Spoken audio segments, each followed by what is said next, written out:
A professional career is defined as payment for a special skill set, trade, or talents.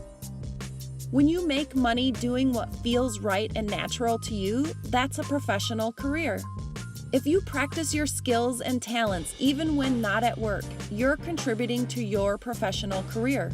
Do you take classes or workshops to better master your craft? If so, you're building your professional career. Have you confidently talked about your life purpose to others? If so, you understand your professional career. Are you taking this course to be successful at your career? That's a professional choice. The following are some ideas of what a professional career looks like to me.